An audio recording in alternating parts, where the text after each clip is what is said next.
Good morning, viewer. Welcome to our Perspective USA. Yes, the world is now exhausted to heard about regular Russia-Ukraine war. Now, today we are absolutely in another path for the joy. Climate change. We are making wine in Norway.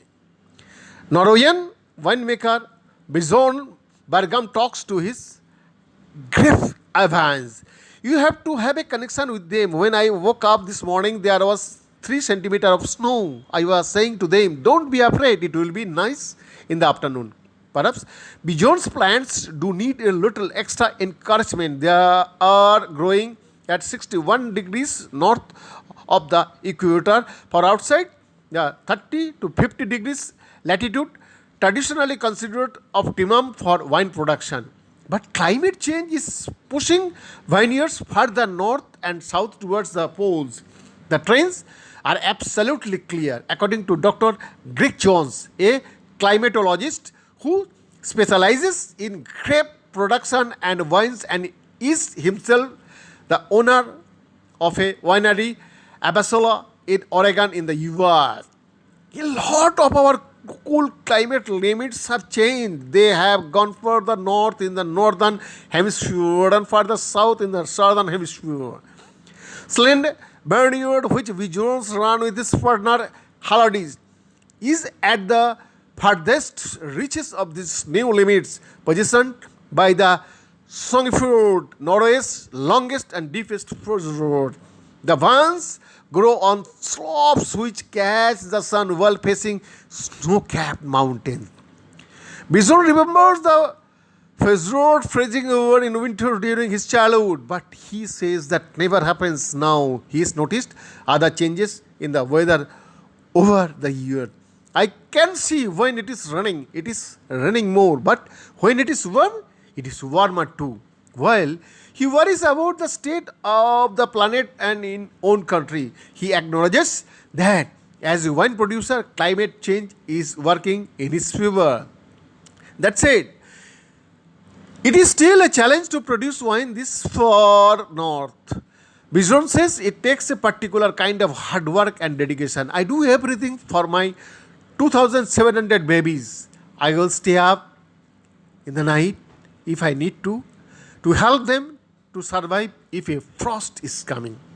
He works with a variety of grapes to create blends that have tropical notes and a minerality that he says comes from the clay soil. A secret ingredient in the special quality of the light this forenoon.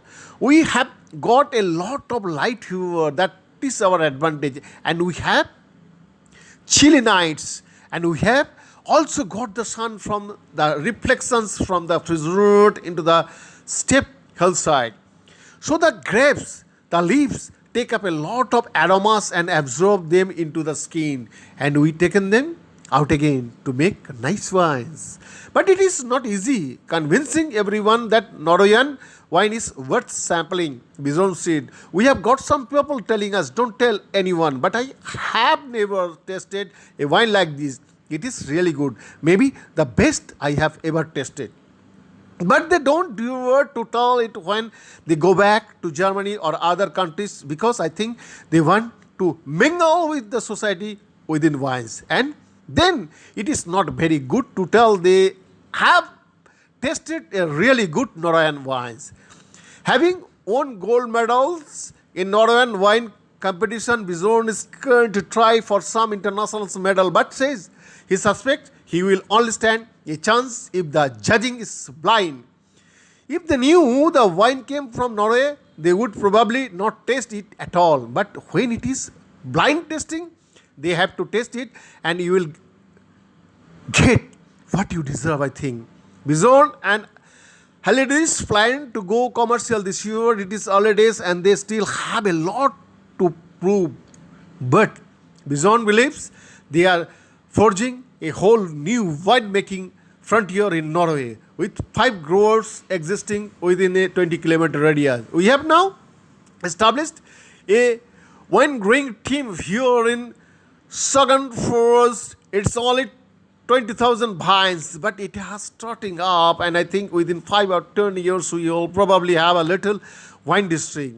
But while climate change may be providing an opportunity for producers previously uncharted territory, it is providing a serious challenge for those in many of the world's more established winemaking regions. I did an analysis of 25 of the top places in the world growing grapes, looking at their long-term historical temperature data, says Dr. Jones, and every single place warmed during their growing season, and during the winters there were no places that were not warming. There are no places that were cooling. In Bordeaux, this changing climate in Palaval, according to the owner of Chetau, George 17 Fort Sally Evans, we have had 3 spring frostly years in the last 5 years since I haven't seen you. And before that, probably they had not had one for 20 or 30 years. So these extreme climatic events seem to be more and more common, and that is what is difficult. She says, global rising temperature can also be tested in a glass of wine.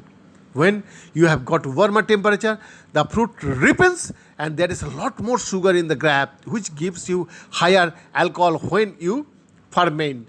The alcohol in wine probably has increased by about 2 degrees over the last 30 years.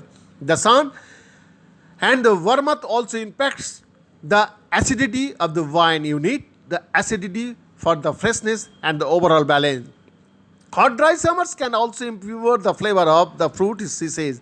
The Bordeaux wine region has introduced new grape varieties which are more suited to this condition. But Sally says they will take a generation to grow the mature. In the meantime, she says, winemakers are adapting pruning light to avoid spring frosts and managing the leaf canopy to set grapes from the hot sun. And she says consumers and producers alike will have to accept that some established wines will have a different character in the future. What is typical in 30 years may not be worse. In terms of quality, it may even be better, but it may not be the same profile as a wine now. Climate change means producers need to adapt to survive, she says. I think we will be seeing in the next 5 or 10 years just how that is impacting people and their livelihoods here in Bordeaux. Beyond the effort for Sector USA.